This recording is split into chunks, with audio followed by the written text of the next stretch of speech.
Nah, saya kira ini juga menjadi satu yang harus kita letakkan, kesempatan yang baik kita untuk memulai melakukan adaptasi terhadap perkembangan teknologi. Nah, Pak Bambang, kami juga sadar betul karena itu di PRD, apalagi kita sudah mentasbihkan bahwa 5 tahun awal kemarin sudah kita rintis dan kita teruskan pada 5 tahun yang akan datang ini, kita ingin mewujudkan parlemen yang modern. Artinya parlemen yang betul-betul kita gunakan ya, masyarakat itu bisa menyampaikan seluruh ide, gagasan, aspirasi, aduan, itu sangat terbuka sekali. Nah, tanpa kemudian mereka harus hadir di DPRD, mereka bisa berkomunikasi dengan kami, dengan seluruh kawan-kawan di DPRD, sehingga kami bisa memberikan satu respon yang cukup cepat pasca kemudian kawan-kawan atau masyarakat ini melakukan masukan ide dan gagasan. Nah,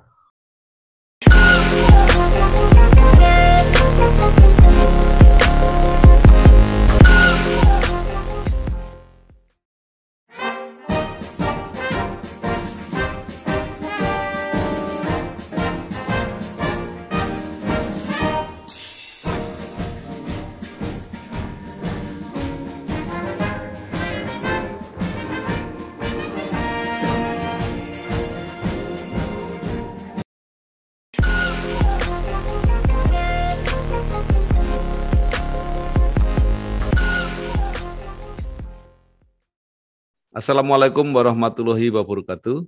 Bersama saya Bambang Sadono di channel Inspirasi untuk Bangsa. Mudah-mudahan channel ini selalu bisa memberi informasi, edukasi, motivasi, dan syukur bisa membantu mencari solusi. Kami sedang mempersiapkan beberapa video untuk ikut memberi makna dan Mangayu Bagjo 64 tahun Universitas Diponegoro yang sudah melahirkan begitu banyak alumni yang mengabdi di berbagai bidang.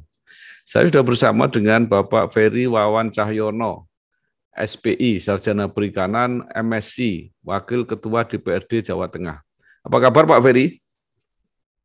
Alhamdulillah, sehat Pak Bambang. Ya.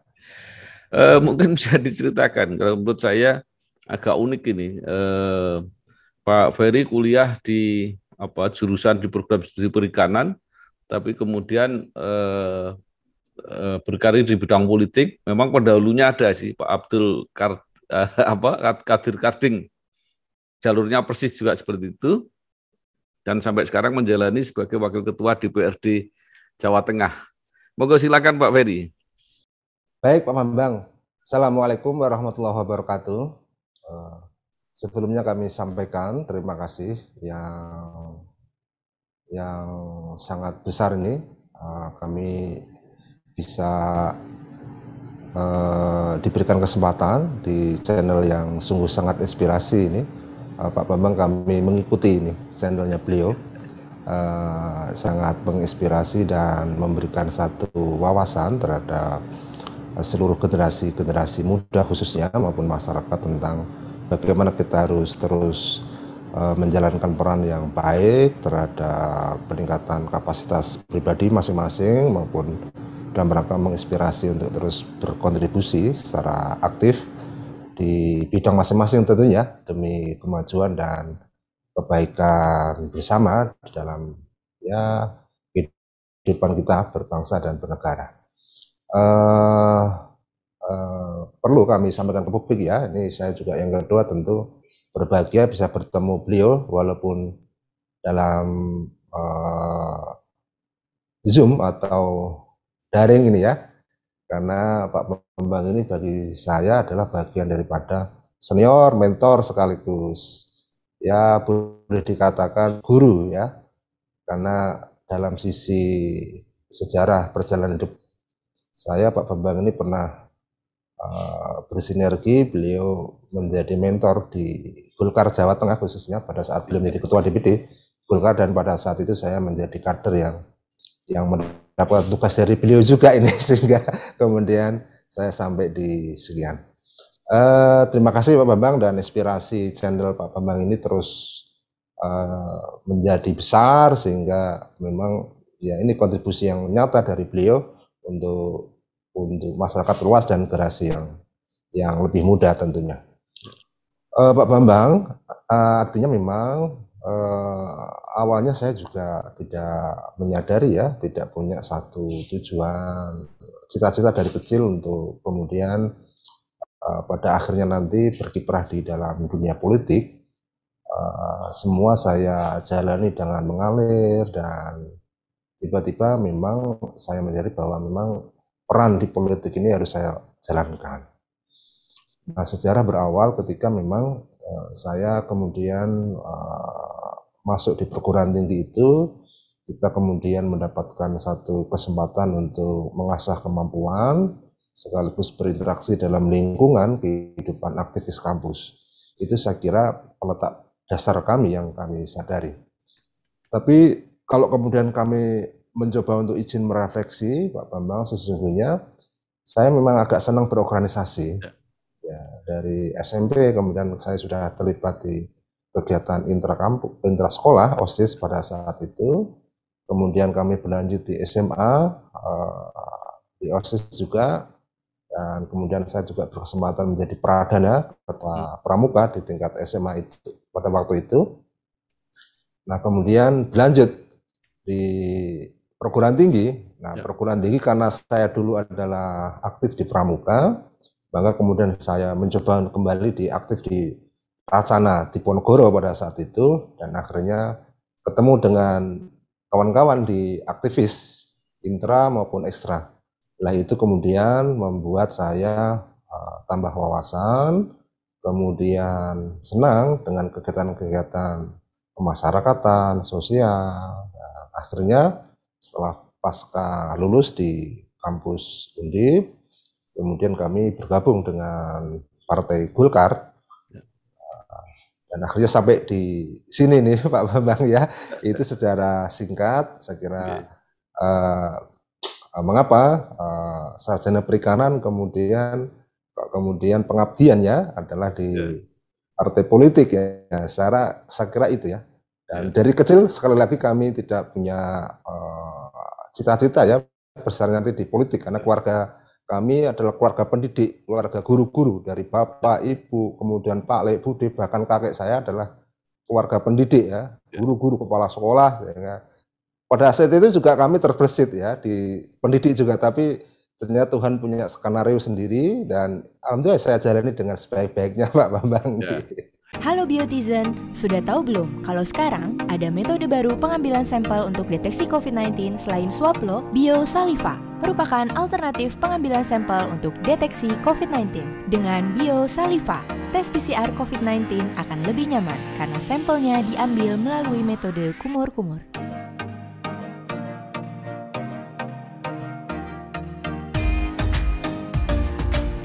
Tes PCR COVID-19 aman dan nyaman. Biosaliva aja.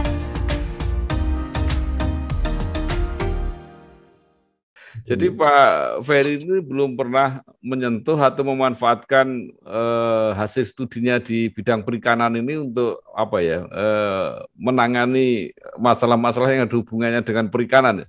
Ya, Pak Bambang, saya kira itu adalah kemampuan atau bekal yang didapat kami di kampus. Tentu itu sampai sekarang pun saya akan gunakan terus ya dalam disiplin ilmu itu. Nah, pada saat saya di kampus, saya juga intensif dengan kegiatan-kegiatan perikanan yang menuju dengan kemasyarakatan, terlebih daripada pengembangan nelayan, pesisir, dan itu kemudian saya terlibat aktif dengan kegiatan-kegiatan bersama senior-senior di dosen di dalam rangka untuk mengembangkan satu pengabdian di bidang perikanan dan kelautan. Nah, apalagi Pak Bambang, pola ilmiah pokok Universitas Diponegoro itu sesungguhnya adalah pengembangan kawasan pesisir. Karena kita sadar betul bahwa Undip ini berada di wilayah Jawa Tengah, dan situ kita punya diberikan sumber daya yang sangat besar adalah sumber daya pesisir dan perikanan. Maka di Undip sekalipun sesungguhnya pola ilmiah pokoknya adalah pengembangan wilayah pesisir. Nah, di situ kemudian kami ikut di dalam kegiatan-kegiatan. Salah satu kegiatan yang pernah kami sinergiskan dengan beliau-beliau adalah kajian restocking sumber daya di kawasan pesisir pantai selatan. Saya terlibat aktif di situ. Kemudian pada saat itu saya juga bersama dosen-dosen mendirikan sebuah lembaga konsulting yang juga arah ke situ, dan saya pernah melaksanakan feasibility study kawasan pesisir dan kawasan budidaya di Kota Pekalongan, kemudian desain engineering untuk kawasan budidaya di Kabupaten Demak, kemudian assessment stocking juga di pesisir Pulau Jawa. Nah, saya kira Pak Bambang, walaupun kami juga di bidang politik, tentu kemampuan-kemampuan yang kami dapati disiplin ilmu perikanan ini juga masih sangat relevan, terlebih pada saat kondisi sekarang ini sektor pesisir nelayan, kemudian perikanan ini menjadi sektor yang berkontribusi besar cukup di dalam pertumbuhan ekonomi di Jawa Tengah maupun dalam skala nasional. Ya. Nah, tentu kami juga senang ya, berbangga di Undip ini juga memberikan satu kesempatan bagi kami untuk menambah wawasan dan ilmu yang bisa kita aplikasikan juga di dalam keseharian kami saat ini di bidang legislasi, bidang penganggaran maupun peraturan perundangan di DPRD di Jawa Tengah. Katakan Pak Bambang. Kami hadir di seluruh pelosok negeri, tidak hanya melayani masyarakat berpenghasilan rendah, tetapi juga melayani kebutuhan rumah bagi generasi muda. Beragam konsep perumahan yang kami kembangkan hingga sekarang turut berkontribusi pada bangsa ini. Tidak hanya memprioritaskan pada hunian vertikal, kami juga menyentuh pada hunian tapak. Ya, saya kira menarik Pak Ferry. Saya kemarin sudah wawancara dengan Ketua Komisi C DPRD yang mengatakan bahwa tahun 2022 ini ada anggaran juga dari provinsi untuk menangani dampak banjir dan rob di Kota Pekalongan kalau tidak salah, dan itu sebenarnya tidak hanya Kota Pekalongan, itu kejadian juga terjadi di Demak, juga terjadi di Kota Semarang, tapi saya nggak tahu kelihatannya yang dianggarkan baru di Kota Pekalongan. Itu termasuk Pak Ferry dulu perikanan itu satu paket dengan kelautan atau berdiri sendiri itu perikanan? Di Universitas Diponegoro, fakultinya adalah Fakultas Perikanan dan Ilmu Kelautan. Kemudian di dalamnya ada departemen atau jurusan itu budidaya, kemudian manajemen sumber daya perairan, kemudian pemanfaatan teknologi perikanan, kemudian teknologi hasil perikanan dan sebagainya. Tapi secara umum memang seluruh mahasiswa ini akan diberikan satu disiplin ilmu tentang penanganan sumber daya pesisir atau manajemen ekosistem di pesisir, dan itu menjadi kuliah yang wajib bagi seluruh departemen atau seluruh jurusan. Karena apa? Karena memang kita tidak terlepas dari pemanfaatan sumber daya air. Nah, sumber daya air termasuk di dalamnya tentu ada ekosistem yang sangat terikat. Di dalamnya ada sumber daya alamnya, ada pemanfaatannya. Siapa memanfaatkannya adalah para nelayan. Kemudian di situ juga ada sosial ekonominya. Kemudian di situ ada kegiatan kebijakan politiknya, karena dia harus mengatur tentang nelayan, mengatur tentang regulasi bagaimana kita harus memanfaatkan sumber daya. Karena kalau tidak diatur, memang akan terjadi konflik kepentingan yang akan mengganggu terhadap ekosistem ke depan, maupun juga kita harus melindungi nelayan-nelayan kami, karena nelayan ini sesungguhnya berada pada posisi yang paling tidak punya bargaining yang cukup besar di dalam rantai perekonomian kita, rantai perekonomian mereka ya. Nah, ini harus ada afirmasi daripada kebijakan pemerintah atau negara sehingga nelayan ini betul-betul dapat tertingkatkan kesejahteraannya. Ini masih masalah klasik Pak, tapi memang ini kenyataannya di lapangan. Karena itu memang pemerintah harus hadir untuk memberikan perlindungan, kemudian memberikan dorongan, afirmasi berupa kebijakan, sehingga kehadiran nelayan ini betul-betul dapat terlindungi. Karena tadi ya, rantai perekonomian mereka ini, mereka posisinya paling lemah di antara dengan pelaku-pelaku ekonomi yang lainnya.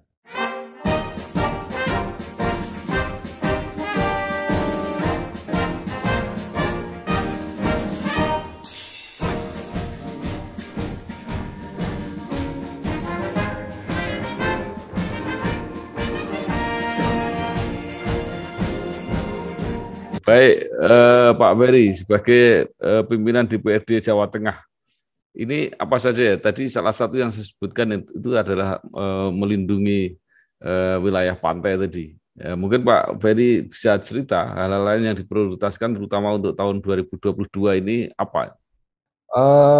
Terima kasih Pak Bambang, dan perlu kami sampaikan juga ini kesempatan yang baik untuk berkomunikasi kepada masyarakat secara luas lewat channelnya beliau ini, bahwa memang kita sadari hampir 2 tahun ini kita masih menjalani dalam situasi pandemi COVID-19.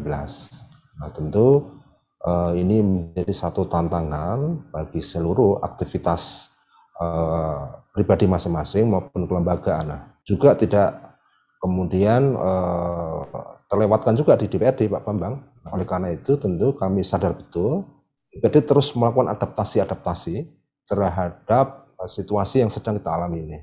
Nah, salah satunya adalah bagaimana kita betul-betul menggunakan media teknologi informasi, termasuk yang bisa dilaksanakan atau diinisiasi dan terus dibangun oleh Pak Bambang ini, saya kira adalah bagian adaptasi yang sangat responsif ya. Untuk melakukan komunikasi, untuk menjaring aspirasi, sekaligus memberikan kesempatan yang cukup luas di saat kita sedang menghadapi situasi yang tidak memungkinkan untuk bertemu dalam skala luas kepada masyarakat.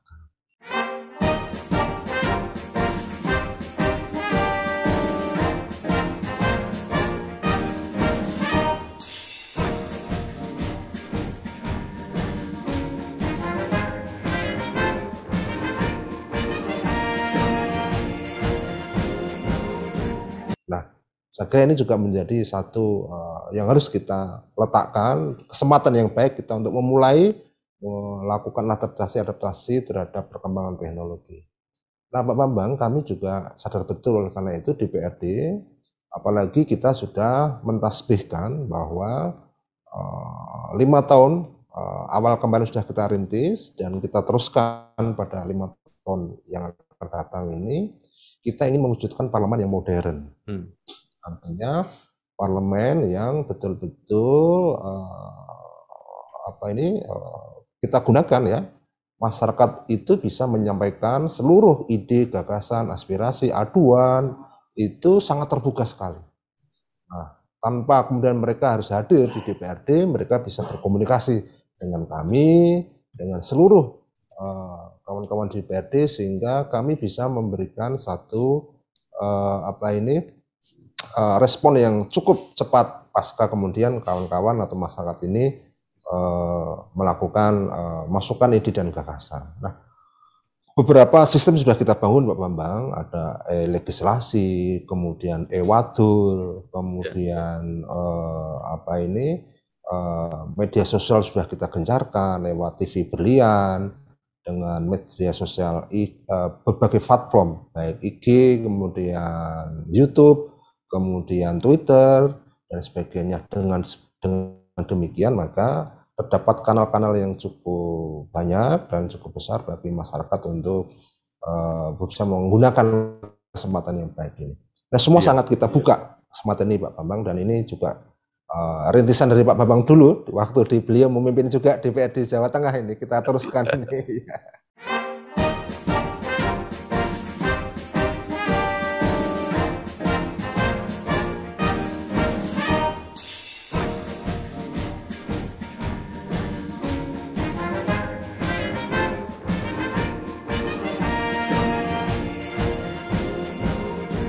Pak Ferry, tadi disebutkan bahwa berbagai media komunikasi disiapkan. Nah, pertanyaan saya, bagaimana respon masyarakat? Mereka menyambut nggak ini apa yang sudah disampaikan keterbukaan DPRD Jawa Tengah ini? Ya, alhamdulillah Pak Bambang ya, masyarakat sangat antusias ya, dan beberapa komentar, kemudian masukan, kemudian pengusulan program-program yang mereka sedang hadapi dan mereka butuhkan itu terkomunikasi dengan baik di DPRD Jawa Tengah ya. Kemudian kita juga lihat respon di YouTube, di IG itu juga masyarakat juga cukup banyak. Artinya Di situ kami optimis bahwa memang media ini menjadi media yang hari ini dan seterusnya saya kira menjadi media yang sangat strategis untuk tadi menjadi jembatan komunikasi yang cukup efektif. Nah Pak Bambang, saya kira hari ini dan seterusnya kita tidak bisa kemudian meninggalkan perkembangan teknologi 4.0 ini ya, dan seluruh elemen kehidupan masyarakat sudah sangat sekali sekarang sudah sangat tergantung dalam tanda kutip ya dengan kemudahan-kemudahan teknologi ini ya. Kegiatan perekonomian juga sedang kita dorong Pak Bambang. Nah, kesempatan pandemi ini sesungguhnya menjadi kesempatan yang baik. Nah, tumbuhnya ekonomi kreatif dari pemanfaatan teknologi ini sangat luar biasa ya, sangat bisa kita rasakan. Jadi kita memudahkan memasarkan, kemudian jaringan kita akan semakin luas, kemudian yang masyarakat UKM yang dulu kesulitan dalam istilahnya meningkatkan nilai jual itu bisa di-increase, ditingkatkan melewat teknologi informasi. Nah oleh karena itu kami sadar betul di DPRD ini mau tidak mau kita harus gunakan kesempatan yang baik ini, terus kita bangun sistem yang baik, yang itu bisa menerjemahkan segala kebutuhan maupun sekali lagi ini bagian daripada adaptasi kita yang sangat responsif terhadap perkembangan zaman yang hari ini mau tidak mau kita harus bisa menyesuaikan dengan kemajuan teknologi. Kalau tidak, kita yang tertinggal ini Pak Bambang, karena zaman memang sudah berkembang sangat pesat.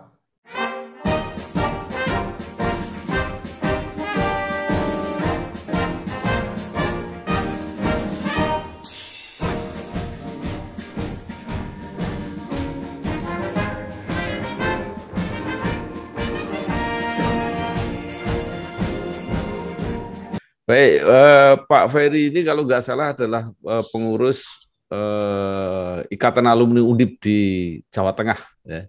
Itu bisa diceritakan dinamika kegiatan Ikatan Alumni Undip khususnya yang di Jawa Tengah ini, Pak Ferry. Alhamdulillah nih Pak Bambang, kami juga diberikan kesempatan ini di kepengurusan IKA Undip Jawa Tengah. Nah, kami sampaikan IKA Undip ini juga punya kepengurusan dari tingkat pusat hingga tingkat kabupaten kota.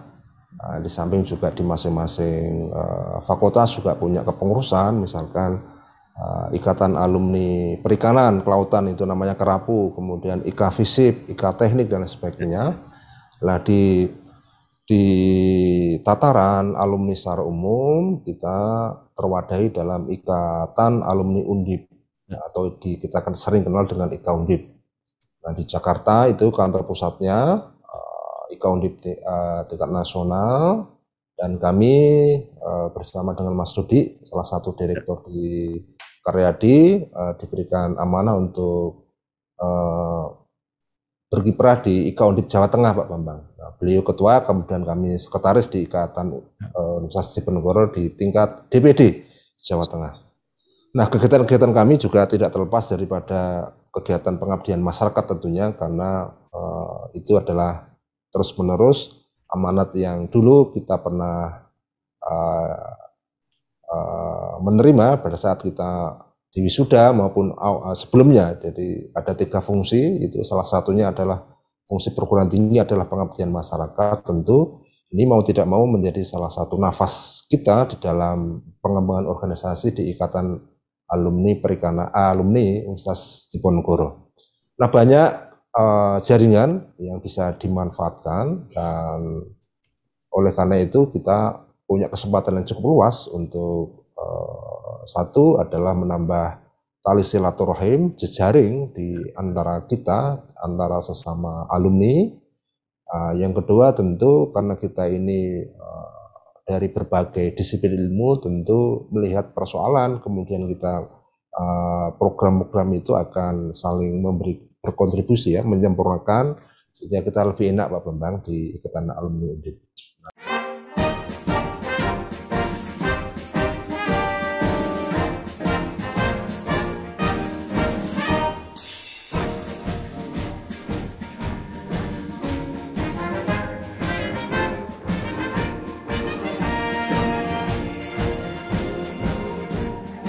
Hari ini karena kita sedang menghadapi COVID, maka berbagai program kita juga sinergiskan dengan pemerintah, dengan kelompok masyarakat yang lain untuk aktif dalam memutus mata rantai COVID di Jawa Tengah. Nah, kemarin kita ada beberapa event yang kita sedang terus sampai sekarang ini untuk ikut melaksanakan program vaksinasi. Nah, di Semarang kita berkolaborasi dengan Kementerian UMKM, dengan Hipindo, kita alhamdulillah ada sekitar 20.000 di auditorium kita inisiasi untuk vaksinasi. Kemudian di Kabupaten Semarang kita berkolaborasi dengan TNI untuk juga kita menghadirkan 20.000 vaksin yang itu juga berkat dorongan daripada OKI Undip, karena kita menyediakan pikernya, kemudian tenaga medisnya itu dari kawan-kawan IKA Medika, Universitas Diponegoro, kemudian bisa kita koordinasi dan alhamdulillah itu juga bisa berjalan dengan baik. Ya. Kita juga Pak Bambang di Kota Semarang ini kita bersama dengan masyarakat itu ikut di dalam untuk ada kegiatan WC, penyediaan WC yang bersih yang banyak itu di Kota Semarang, karena kita di pesisir tadi, di nelayan tadi kita lihat itu WC-WC-nya masih kurang baik. Nah, itu kami coba untuk berkolaborasi dengan pemerintah kota dan pemerintah provinsi untuk bagaimana agar masyarakat ini punya fasilitas yang baik di lingkungan mereka. Salah satunya adalah penyediaan WC yang baik. Nah, itu Undip juga hadir, IKA Undip juga hadir, dan terus-menerus kita ada kesempatan yang bisa kita kolaborasi, kita laksanakan untuk bagaimana alumni ini juga hadir, kemudian pada sisi yang lain Universitas Diponegoro ini juga mendapatkan tempat di hati masyarakat. Oh, ini loh alumni-alumni Undip betul-betul bisa hadir dan berkontribusi yang nyata.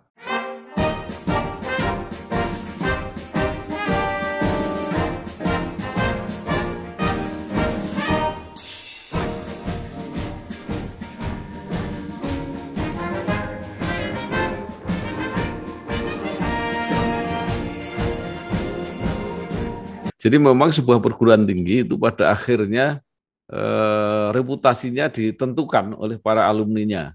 Nah, untuk Undip tentu selain yang di tingkat nasional, sebenarnya basis alumninya ini pengabdiannya itu di Jawa Tengah sebenarnya paling besar. Iya. Nah, ini apa yang diprogramkan oleh IKA Undip Jawa Tengah ini untuk menggerakkan alumni yang paling besar dari Undip itu ada di Jawa Tengah, Pak Ferry. Yang saya kira leres Pak Bambang ya, karena bagaimanapun juga ini Undip ini berada di Jawa Tengah, berada di Kota Semarang. Tentu oleh karena itu saya kira user-user yang ada di Jawa Tengah ini betul-betul berharap kontribusi yang nyata aktif daripada alumni ya, leres menika. Nah, oleh karena itu kami sadar betul nih Pak Bambang, sadar betul bahwa Undip ini minimal di Jawa Tengah ini harus betul-betul hadir ya, dan kita juga dorong di tingkat nasional seperti bagaimana sudah kita lihat ya di tingkat nasional juga sudah banyak kader yang tampil. Nah, Pak Bambang ini juga hadir juga di nasional, ini juga alumni Undip ini. Nah, oleh karena itu yang pertama adalah penguatan jaringan Pak Bambang yang terus kita dorong, artinya jejaring ini menjadi modal sosial yang cukup strategis yang harus kita dorong. Oleh karena itu intensitas komunikasi dalam rangka untuk penguatan jejaring alumni ini terus kita tingkatkan. Nah, baik itu alumni yang ada di pemerintahan, baik di pemerintahan provinsi, baik kemudian di pemerintahan kabupaten kota, maupun di badan dan lembaga itu terus kita berkomunikasi intensif, karena beliau ini adalah perannya cukup strategis, penentu kebijakan di wilayah daerah ataupun di tingkat nasional ini tentu harus terkomunikasi dengan baik agar agar Undip ini betul-betul bisa memberikan jalan komunikasi terhadap pola, arah, dan yang sudah kita dapatkan dulu ya.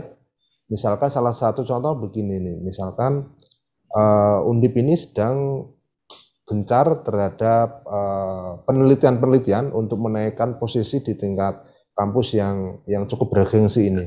Nah, oleh karena itu kita juga terus memberikan kekuatan jaringan ini agar Undip ini mendapatkan ruang, baik di pemerintah provinsi, di kabupaten kota, agar apa? Agar penelitian-penelitian yang telah dilakukan Undip ini bisa teraplikasikan, digunakan dan termanfaat oleh masyarakat. Tentu ini harus kita sinergikan dengan pemerintahan. Nah, ini cukup strategis, Pak Bambang. Yang kedua, saya kira alumni-alumni kita juga cukup keren-keren ya. Misalkan di tingkat nasional Pak Cahyo Kumolo sudah puncak di kementerian, kemudian di perbankan juga sudah banyak, kemudian di tenaga-tenaga profesional, di kedokteran, di bidang yang lain, perikanan, kelautan juga sudah banyak. Tentu ini adalah tadi kekuatan jaringan yang harus kita sinergiskan sehingga nanti punya kekuatan yang cukup strategis untuk bisa mengaplikasikan pengabdian diri kita maupun mengaktualisasikan keilmuan-keilmuan kita untuk kemanfaatan yang lebih baik di tengah-tengah masyarakat yang ada nih Pak Bambang.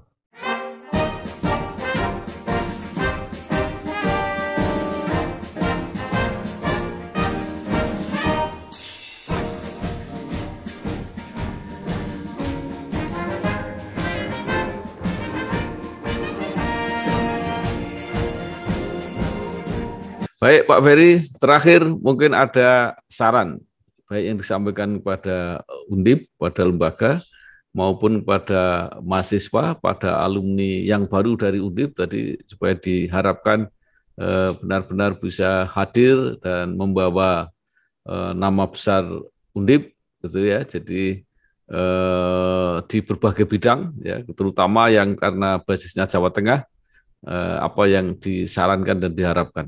Silakan Pak Ferry. Jadi pada kesempatan yang baik ini kami juga menyampaikan dirgahayu Universitas Diponegoro. Momentum yang baik ini terus mari kita gunakan menjadi salah satu penyemangat kembali di dalam rangka untuk bagi alumni adalah bahwa pengabdian masyarakat ini harus terus kita jaga karena itu adalah amanah pada saat kita mendapatkan perkuliahan dulu di Universitas Diponegoro. Dan yang kedua, saya kira bagi kelembagaan Universitas Diponegoro, kita tahu Undip ini sudah masuk dalam kampus yang cukup bergengsi di tingkat nasional maupun di tingkat universitas. Nah tentu bagi kawan-kawan, bagi adik-adik, berbanggalah, berbahagialah diberikan kesempatan di dalam sejarah kehidupan kita ini pernah bergabung, dibesarkan oleh Undip yang cukup bergengsi di tingkatan kampus-kampus di nasional maupun internasional. Oleh karena itu, dalam kesempatan yang baik ini kami dorong betul adik-adik gunakan kesempatan yang baik ini. Tingkatkan 3 kemampuan, satu adalah kemampuan hard skill, kemampuan yang diperoleh dari kita perkuliahan itu sesuai dengan disiplin ilmu kita masing-masing, terus kita tingkatkan. Yang kedua adalah kami mengajak pada adik-adik kita, generasi muda di mahasiswa kampus, tingkatkan soft skill. Nah, soft skill ini tentu tidak akan didapat di bangku perkuliahan. Tetapi Undip atau kampus ini diberikan atau mempunyai ruang waktu yang cukup luas yang akan kita dapatkan kalau kita mau dalam rangka untuk meningkatkan kemampuan soft kita. Nah, kemampuan soft skill ini tentu nanti akan memandu kita atau meningkatkan kemampuan kita dalam mengaplikasikan kemampuan-kemampuan yang kita dapat di kampus. Tanpa soft skill, pasti kita tidak akan pernah maksimal di dalam rangka untuk mengembangkan atau menderma baktikan kemampuan-kemampuan kita. Nah, pengalaman kami, Pak Bambang, soft skill ini kita dapat dari mana? Dari interaksi kita di lingkungan kampus. Kemudian aktivitas kita di keorganisasian, baik di intra maupun ekstra kampus. Di intra silahkan aktif di kegiatan-kegiatan kemahasiswaan ya, di fakultas, di universitas, maupun di lembaga-lembaga yang lain. Di ekstra kampus ada banyak sekali pilihan, ada di PMII, ada di GMNI, ada di HMI yang pernah saya bergabung, dan ada di lainnya. Dan itu akan menambah kemampuan adik-adik dan generasi-generasi muda untuk kedepannya akan lebih apa ini ya, lebih luas ya wawasannya. Dan terakhir saya kira kemampuan yang terakhir adalah kemampuan kita untuk kemampuan ya intelektual, apa ini istilahnya, religious quotient ya. Itu tiga kemampuan yang harus kita terus tingkatkan.